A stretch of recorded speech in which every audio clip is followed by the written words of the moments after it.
नमस्कार, न्यूज़ 18 का digital platform देख रहे हैं। मैं हूं प्रशांत कटारी। तो बताएंगे आपको बांग्लादेश के नए प्रधानमंत्री तारिक रहमान ने कमाल कर दिया। जहां बांग्लादेश सरकार में हिंदू चेहरों को जगह मिली है। जानिए ये पूरी खबर।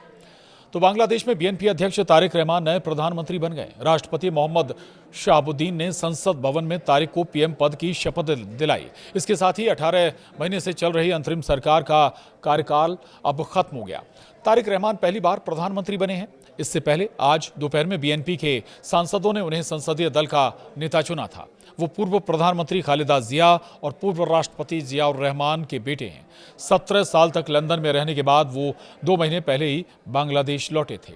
रहमान के अलावा 25 कैबिनेट मंत्रियों और 24 राज्य मंत्रियों को भी पद की शपथ दिलाई है। इनमें एक हिंदू मंत्री निताई रॉय चौधरी भी शामिल हैं। वो कैबिनेट मंत्री बने हैं। वहीं 25 कैबिनेट मंत्रियों में से 17 नए चेहरे हैं। सभी 24 राज्य मंत्री नए हैं। पिछले गुरुवार को हुए आम चुनाव में बांग्लादेश नेशनलिस्ट पार्टी यानी बीएनपी ने 299 में से 209 सीटें जीतकर बहुमत के लिए जरूरी 150 के आंकड़े को पार कर लिया था। इसके अलावा 3 सीटों पर उनकी सहयोगी पार्टियों ने जीत हासिल की। ओम बिरला ने तारिक रहमान से मुलाकात की। बता दें आपको, भारत के लोकसभा स्पीकर ओम बिरला ने तारिक रहमान से मुलाकात की। उन्होंने नई सरकार बनने पर भारत की ओर से शुभकामनाएं दी हैं। ये मुलाकात ढाका में नई सरकार की शपथ लेने के तुरंत बाद हुई। बैठक के दौरान ओम बिरला ने तारिक रहमान को भारत आने का निमंत्रण भी दिया है। वहीं भारत में बांग्लादेश के उच्चायुक्त रियाज हमीदुल्लाह ने बताया कि दोनों नेताओं ने भरोसा जताया कि भारत और बांग्लादेश मिलकर आम लोगों के हित में काम करेंगे।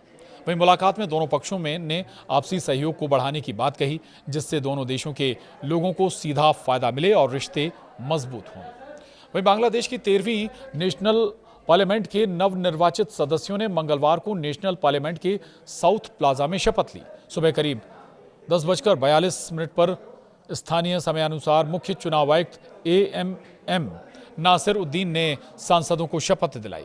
बांग्लादेशी मीडिया प्रथम ओलो के मुताबिक ये शपथ ग्रहण समारोह कड़ी सुरक्षा के बीच आयोजित हुआ, जिसमें 1000 से ज्यादा स्थानीय और विदेशी मेहमान शामिल हुए। शपथ ग्रहण समारोह से पहले कुरान पढ़ी गई।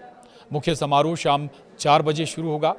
शपथ ग्रहण समारोह के लिए 13 देशों को आधिकारिक न्योता भेजा गया था, जिनमें भारत, चीन, पाकिस्तान जैसे बड़े नेता शामिल हुए। भारत की ओर से लोकसभा स्पीकर ओम बिरला बांग्लादेश पहुंचे। उनके साथ विदेश सचिव विक्रम मिस्री भी इस आयोजन में शामिल हुए। वहीं मंत्रियों के चयन का प्रोसेस भी अब आपको समझा देते हैं। दरअसल पार्टी सूत्रों के अनुसार कैबिनेट की अंतिम संरचना का फैसला बीएनपी की स्थायी समिति और अध्यक्ष तारिक रहमान करेंगे। प्रधानमंत्री के रूप में वे अंतिम सूची में कभी भी बदलाव कर सकते हैं। और आज सांसदों के शपथ लेने के बाद सत्तारूढ़ दल और विपक्ष अलग अलग बैठक कर अपने संसदीय नेता का चुनाव करेंगे। बहुमत दल का नेता के बाद बंग भवन जाकर राष्ट्रपति मोहम्मद शहाबुद्दीन से मुलाकात भी करेगा।